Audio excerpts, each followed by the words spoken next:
Now I'd like to introduce our speaker today. Her name is Kelly Caulfield. She's the Executive Director for the Common Sense Institute. It's located in the Denver area. She has 20 years experience in policy, research, and advocacy. She's been Vice President of Government Affairs for Colorado Succeeds. It's a coalition of business leaders in the Denver area. She's been a federal lobbyist for the Society for Human Resource Management and with a focus on labor and employment. She spent 8 years on Capitol Hill working in the U.S. Senate on Health, Education, Labor, and Pensions Committee, and served as a legislative director for a congressman, and a whole lot of other things as well. So please welcome Kelly.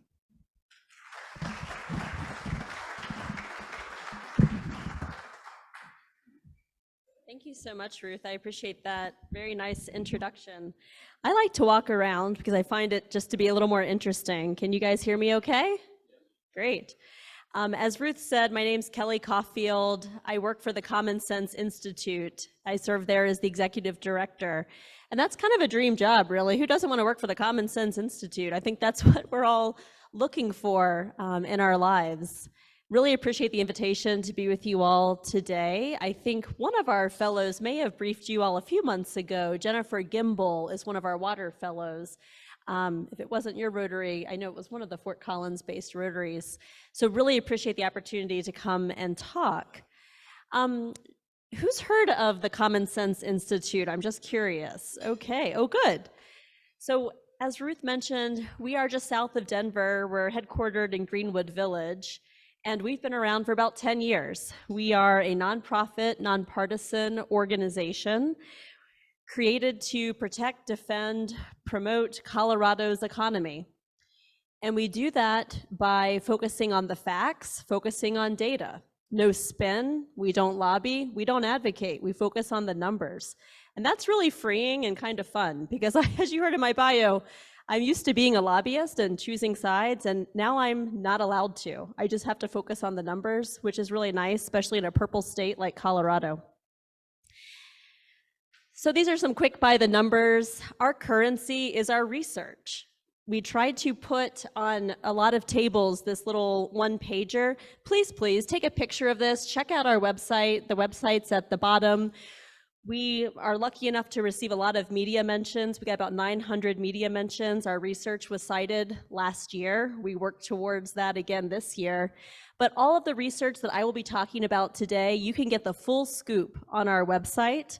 I've also provided a few copies of recent research on your tables, one about the benefits of the tourism, sports, recreation sector to Colorado's economy, as well as a crime piece that we did recently. So this is our team. We're growing. Kristen Strom has been the president and CEO of Common Sense Institute for a very long time. I was lucky enough to join the team in October because Common Sense Institute is expanding nationwide. They launched a CSI Arizona last year. So I was hired at the same time she was, an executive director in Arizona. So Kristen can kind of oversee expansion across a number of purple states is the vision, to focus on more facts and the data, because we think people want that. People are hungry for that. This is our board. Love to have more Northern Colorado members. We're lucky to have Jack Graham on CSI's board. That's our primary Fort Collins representation. He's a wonderful board member, a lot of strong business and civic leaders helping to lead our organization. But our policy fellows are really our secret power, as I like to say. These are very well-known experts in their field, and it ranges across all issues. As you heard in my bio, my background's more in education policy. We do education work with our great education fellow, Jason Galden, but we do all topics. So I have had a major learning curve since joining CSI a year ago. We do crime, housing, homelessness, energy, water. What am I forgetting? Those are the big issues, economic mobility, and we just announced Dr. Reggie Washington in this top left corner as our first healthcare fellow. So very excited. They lead our research. We're the nerds in the background. We do the data. We have a team of economists and research analysts, and we help them write their papers, usually 3 or 4 a year, on some of the topics that I'll be covering today. They are available for speaking engagements, so please keep them in mind. They are contractors for us, and this is a big part of their work, being external stakeholders of the research. A lot of these guys are, I'd say, mini celebrities. George Brockler and Mitch Morrissey, very powerful combination. 2 former DAs, one on the Republican side, one on the Democratic side. They come together and they do research, and people listen. Chief Paul Pazin is also a pretty new fellow for CSI. He is the former police chief of Denver. Very fascinating guy. I'd say our most interesting speaker right now. So put in a request and try to get one of them to come up and speak to you next. So today, and I really should be focused on time. Ruth, hopefully give me a wrap up when it's time, when I've got 5 more minutes, because I do want to leave time for questions. I'm going to do just like a quick economic roundup of some of our latest facts and figures on the state of the Colorado economy. So let's dive in. We'll start with GDP. Our economists put this together. You can see this blue line is showing where we would expect the state to be trending. The red line is where we really are. So this is just showing that Colorado's GDP is still lagging behind where one would expect it following the COVID-19 pandemic. So this is something that the economists that I work with are tracking closely, and many across the state. And we're still trying to figure out what this means. Have there been some structural impacts to our economy that we still haven't quite figured out? Another theory is there lower productivity with more people working from home? The jury's out, but these are some trends we are watching closely. Let's talk about jobs. We hear about this a lot. CSI does a monthly jobs report. They're all on our website, so you can see some trends, but I've tried to provide some cliff notes here today. We used to have much higher job growth. We had about 2.7% year after year, and we have slowed really since the COVID pandemic from May 22 to May 23. We're only seeing job growth of about 1% year over year. So job growth is slowing in our state. This red line is showing some really interesting dips. This is based on, I think you're seeing a dip here with the economic recession back from 2008, and then this is a dip during COVID. So we are definitely trending up, thank goodness, but we are not where we used to be.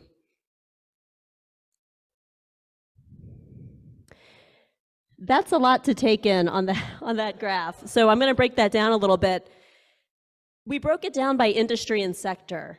What jobs are growing? Which jobs are leaving Colorado? This is a common question, and I'm always very interested in this as we're looking at economic growth in the state. Professional and business services, which I know is a very important industry up here in Fort Collins, that's really booming. This is huge. Since January of 2020, the professional and business services, these white-collar jobs, has seen significant growth of 45,000 jobs in Colorado. That's huge. I assume many of you have had careers in that sector, probably not exclusively, but I know that's a big part of the Fort Collins economy. That's equal to 58% of Colorado's total job growth. So that business services, insurance, business, consulting, that's a big part of it. A lot of financial services in Denver end up here, I'm sure. But what's not doing as well is the oil and gas sector. Mining and logging has had a pretty sharp decline over that same time frame since January of 2020, with a loss of 5,000 jobs. Labor force, I always find this one really interesting. So Colorado's labor force participation rate, and that is looking at a general age range, I think it's like 18 to 65. You look at, for able-bodied individuals in the general working age, who is participating in the workforce. Colorado is still below its pre-pandemic level. We're getting closer, but we are not quite there yet. But what I think is more interesting, because I'm a nerd and I like this stuff, we're really below where we were back in 2008. And this is not unique to Colorado. This is a national trend. And boy, is it interesting. Fewer people who are at that age, who are able-bodied, who could be working, are choosing not to work. Our sister organization in Arizona did a really interesting study, and it was basically entitled, "Where are the men?" Because this is a national trend. You are seeing fewer men in that age range participating in the workforce. So some of the explanations that we are trying to think through in Colorado, what's happening here? Why are we 6% below where we were in 2008? That's pretty significant. So some of our working theories, in addition to what's going on with men, is what's maybe an aging workforce is a part of that.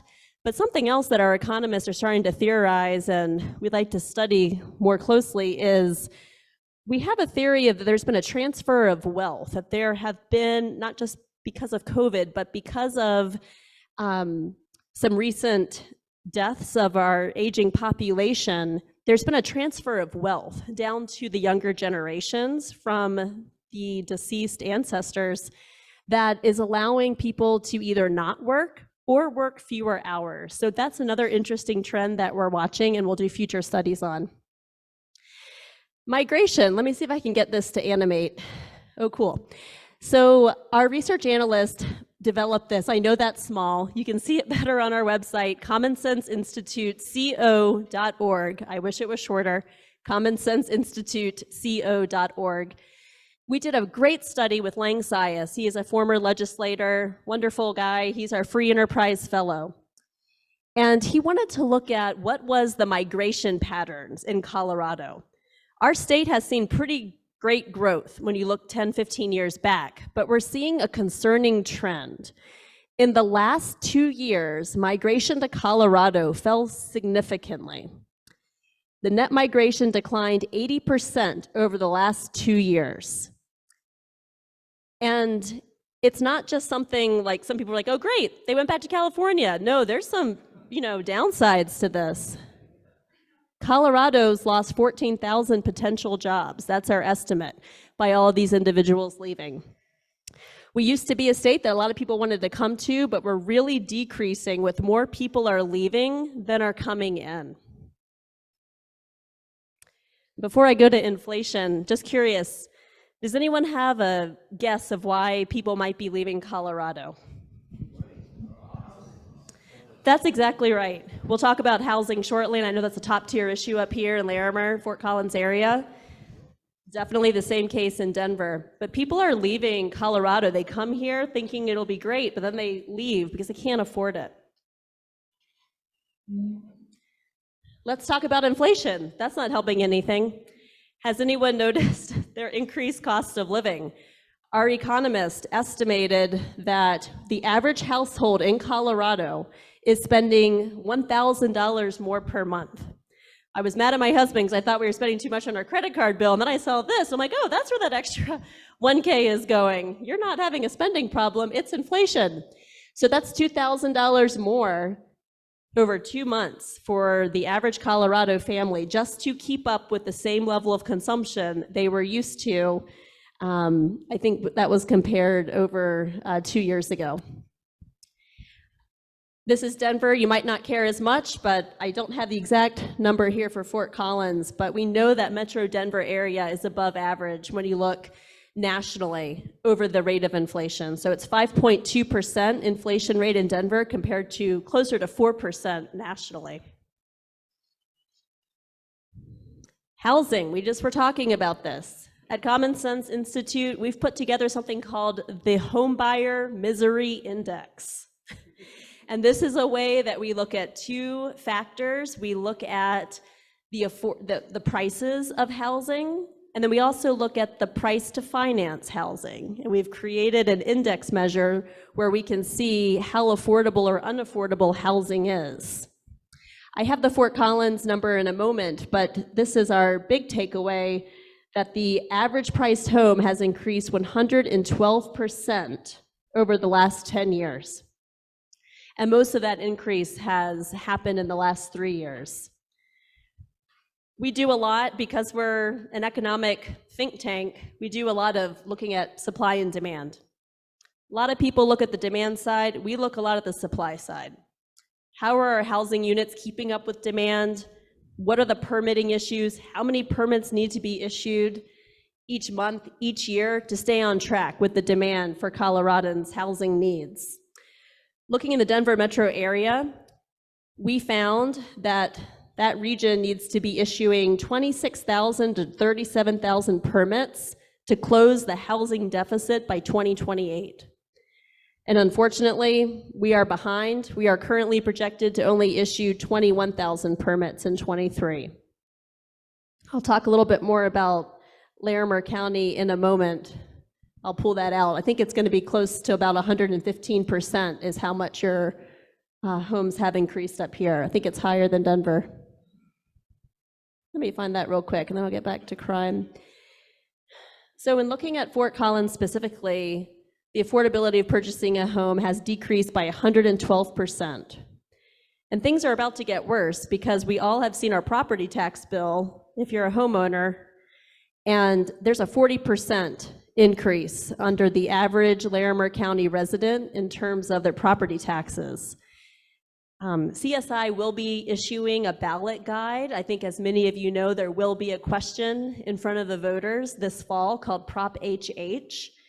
It's really complex. It does offer some property tax relief that comes at the expense of your Tabor refund. So we are currently working on a calculator and a full analysis and brief so that homeowners, there will also be information for renters. I was a renter for a very long time. I lived in DC for a very long time, could never afford to buy. But it'll be a calculator where you can put in your address and it will show you how much money you would save under HH, current law, or we've heard there's a ballot measure coming that would cap property taxes at 4%. So the calculator will show you those three scenarios, how much you save on property taxes, but also how much you lose with your Tabor refund over 1, 5, and 10 years. People need to see that dynamic effect and understanding. It's a hugely complex measure, and Colorado sends very complex issues to the ballot for all of us to decide. So please be watching our website, and we'll have a lot of people available to speak on that as we get closer to the elections. I'm going to bounce around back to crime. As you can see with our fellows, we have a lot of fellows focused on crime. And why are we talking about crime as an economic think tank? You know, some people will say, you guys trying to scare people. Why are you talking about crime? Or that's a partisan issue. No, it's not. It's an economic issue. Common Sense Institute has done 3 years of the cost of crime studies. Our third one actually comes out Thursday, so please check out our website and look for it. I will give you a sneak preview right now. The cost of crime actually went down a little bit, but the cost of crime to Colorado is $27 billion. That's billion. That is looking at tangible and intangible cost of crime. Significant cost clearly to a victim of crime, especially if an individual is murdered. I know this is a sad statistic, but it's $8 million per murder. That is for the incarceration, that is for the law enforcement, that is for the court system, that is the loss of life, of earnings, of livelihood to that individual and to their family. There's a tremendous cost to crime. I think we've all heard about auto theft. Has anyone been a victim of any property crime? We just had our car smashed in at the Denver Zoo during zoo lights. Wasn't that fun? So a lot of us have been victims of property crime in Colorado. It's a big challenge in Denver. I'll talk about that a little bit more, but the nutshell here, in a nutshell, crime has increased by 28% in Colorado. That's not just Denver. Colorado statewide since 2008. At the same time, our prison population has decreased by 30%. You know, I would have expected that to maybe go in the same direction, but it's actually going in opposite direction. So that's something I think we should be watching. You'll see on your tables, Chief Paul Pazin, our public safety fellow, he put out a crime report. I think that was back in May. So the one-page cheat sheet is on your tables, and that's where a lot of this data comes from. He is not a partisan person. He looked at all of the legislation that has come out of the Colorado State Legislature since 2010, and this is a very active area for policy. 42 bills impacted sentencing, incarceration, parole, or lengths of stay. If you don't think your state legislature has an impact on crime, you're wrong. 40 bills, check it out, it's all in our research. We think this makes a difference, in particular around auto theft, as I was alluding to earlier. Colorado saw a huge spike in auto theft after legislation was passed that defelonized certain types of auto theft. There became 2 tiers of auto theft. If you stole a cheap car, it was a misdemeanor. If you stole a more expensive car, it was a felony. The legislature has corrected that. Legislation did pass this session. We feel like that was somewhat in reaction to our reports and many others pushing the legislature to address that. And we're hoping we see a decrease. But Colorado was #1 for auto theft in the year of 2021. We'd like to see that go down.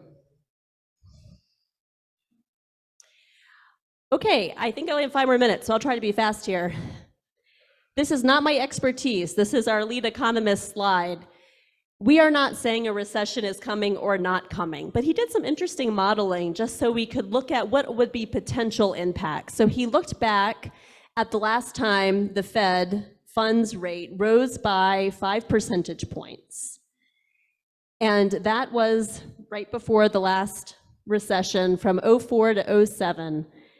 And it was not good for the state of Colorado. So when we look back at that time period, the unemployment rate in Colorado increased by 5.9 percentage points. So we modeled what would happen if this same scenario happened again now. It would lead to an unemployment rate of 8.7, and there would be 274,000 unemployed Coloradans. I should know it, but our unemployment rate's really low, which is something we should be proud of. So we do not want to get to this place. I hope we don't get there. The economy seems to be doing better than I think a lot of us expected. I hope that continues. I went through a lot of this earlier. Homelessness in Fort Collins, I know it's not a top tier issue I hear from a lot of leaders, meaning it's not as bad as it is in Denver, but it is creeping upward. So this is something to be watching, and we will be issuing a Fort Collins set of reports ahead of the municipal elections here on housing, homelessness, and crime. So a much deeper dive on the statistics for your city. We did look a little bit at the crime in Fort Collins for this presentation, and it has increased by 22% from 21 to 22, looking at FBI crime statistics. As I said, what's next for us? We will be issuing a municipal guide because you guys are having elections. So is Aurora, and so is Pueblo. So CSI will be issuing city-specific reports, not to tell you who to vote for, but to give you the most recent data so that you can ask the candidates hard questions. And hopefully the media will too. Trying to arm people with the best information we can. Cost of crime, like I mentioned, and this is actually a fun one. Just today, we got to do something fun. We released a report on the economic benefits of the 2-night concert in Denver for Taylor Swift. Any guess of how much contributions that 2 nights has to Colorado's GDP? I heard 50?